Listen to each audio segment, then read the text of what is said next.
Olá pessoal, este é o InfoMonday. A gente tá no modo coronavírus aqui, mas a gente vai trazer sim para vocês algumas das notícias mais importantes para vocês terem no radar na segunda-feira. Hoje a gente começa falando dos impactos do coronavírus nos mercados. O Figo vai contar pra gente o que esperar nos próximos dias com relação aos mercados.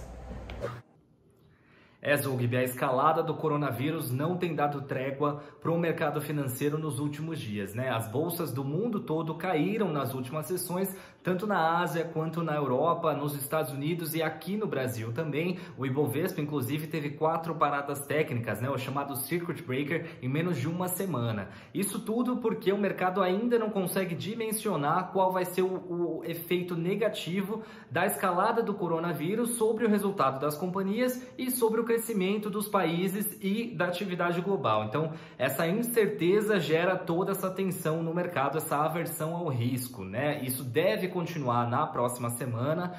O vírus ele ainda está se alastrando fora da China, apesar de já estar controlado na China.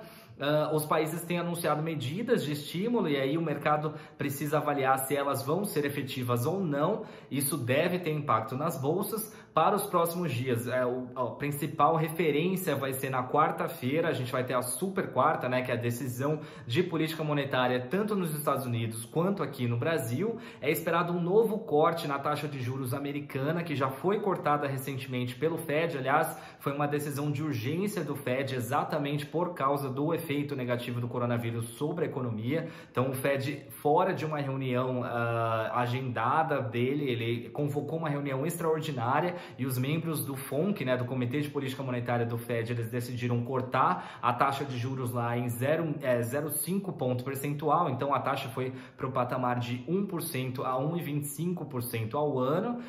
Mas para essa semana, que é a reunião oficial que já estava prevista, é esperado um novo corte, né? Então, a taxa de juros americana pode cair ainda mais para tentar combater o efeito negativo aí sobre a economia dos Estados Unidos. Aqui no Brasil é esperado também um corte na taxa de juros, né? O mercado ele ainda está incerto sobre o tamanho desse corte, então algumas casas esperam um corte um pouco mais agressivo, né, de 0,5 ponto percentual, e outras casas esperam um corte um pouco mais ameno de 0,25 ponto percentual. O fato é que a Selic já está em seu menor patamar histórico de 4,25 e deve cair ainda mais. Isso tudo também na quarta-feira. O coronavírus ele atinge todas as empresas da bolsa, não poupa setor nenhum, mas alguns setores eles são um pouco mais afetados, né? O setor de commodities, o setor de turismo é bastante afetado e principalmente as companhias aéreas, né? No mundo inteiro, mas as companhias aéreas brasileiras também têm sentido o efeito, o impacto da escalada do coronavírus. A Letícia vai contar um pouco melhor pra gente como que elas estão sofrendo com isso e o que a gente pode esperar daqui para frente para essas companhias. Bom, e as ações das companhias aéreas estão entre as maiores afetadas aí pela escalada do coronavírus. Azul, Gol e Latam já anunciaram uma redução em até 30% na oferta de voos internacionais. Com relação à oferta nacional, o presidente da Azul disse que eles estão monitorando a situação, mas esperam que a redução na demanda por passagens aqui para o país seja menor. Por conta dessa situação toda, o Ministério da Infraestrutura também está estudando lançar um pacote com algumas medidas para socorrer as companhias aéreas. Entre as principais medidas em estudo estão a desoneração da folha de pagamento, a isenção do imposto PIS/COFINS, que hoje é cobrado sobre a emissão de passagens, e também sobre os combustíveis dessas companhias, e até a liberação de um crédito aí para ajudar no capital de giro dessas empresas. A gente vai acompanhar essa situação e qualquer nova notícia traz para vocês no InfoMonday. Bom, pessoal, o cenário para os investimentos não está fácil. Eu conversei com bastante gestor de recurso e principalmente gestor de patrimônio que está orientando os clientes a terem paciência. Isso porque a gente ainda tem muita dúvida sobre o que vem pela frente e se a gente já está chegando perto ao pior momento dessa crise. Por isso, as alocações têm sido mais pontuais. Mas claro que os gestores têm estado mais pessimistas, é natural. Uma pesquisa feita pela XP com gestores de fundos de ações mostrou que eles estão aumentando, inclusive, as posições mais defensivas das carteiras, estão aumentando o caixa, enfim, eles estão mais preocupados com o que vem pela frente. Eles até acreditam que a gente está perto do fundo do poço, mas que a gente só vai demorar um ano ou até 2 anos para retomar os níveis pré-crise.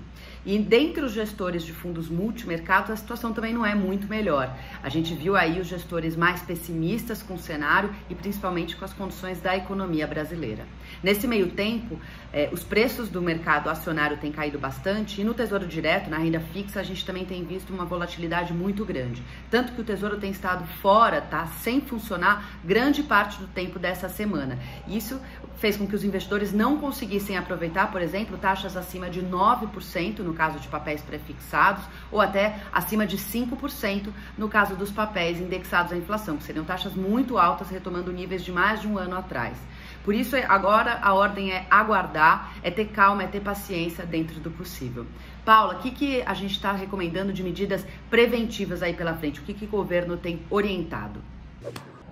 Pois é, Bia, o governo já tem algumas medidas preventivas, não são tão sérias quanto as que alguns países estão apresentando aí, mas o governo já falou para todo mundo que tem o vírus ficar em isolamento e todas as pessoas que têm contato muito próximo com quem tem o vírus, seja sintomático ou assintomático, também deve ficar em isolamento prescrito por até 14 dias, aí o médico que vai determinar. Outra medida é que os estados e municípios estão livres para decretar quarentena. Ainda não foi decretada nenhuma quarentena, mas os estados e municípios já têm o aval aí do governo federal para decretar a quarentena. As expectativas não são muito otimistas, só para o estado de São Paulo, estima-se que na expectativa mais otimista, 1% da população pegue o vírus nos próximos 4 meses, e na mais pessimista, 10% dos paulistas podem pegar o coronavírus nesse mesmo período. Isso significaria aí 4,6 milhões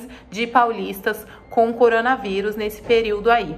O governo lançou um aplicativo para ajudar as pessoas a entenderem se elas têm o vírus ou não. Esse aplicativo tem notícias atualizadas o tempo inteiro, tem um mapa com postos de saúde mais próximos da pessoa e também tem um teste para a pessoa entender se ela tiver sintomas, né, se esses sintomas são ou não compatíveis com os do coronavírus.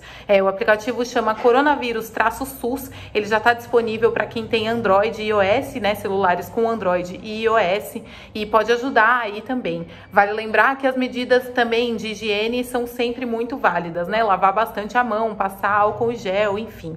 Tudo isso aí tá valendo. O governo também reforçou, o Ministério da Saúde também reforçou. Também nem todas as notícias são tão negativas assim. A China vem apresentando menos casos, tá? Na sexta-feira, o número de novos casos foi o menor registrado desde o início do monitoramento. Então, a gente pode ver isso aí como um possível sinal positivo de que a doença não é um bicho de 7 cabeças. Mas aí agora é esperar para ver, né? A gente tá acompanhando aí nos próximos dias. A cobertura do InfoMoney vai continuar em tempo real com todas as informações sobre o coronavírus e os mercados. Até a próxima semana.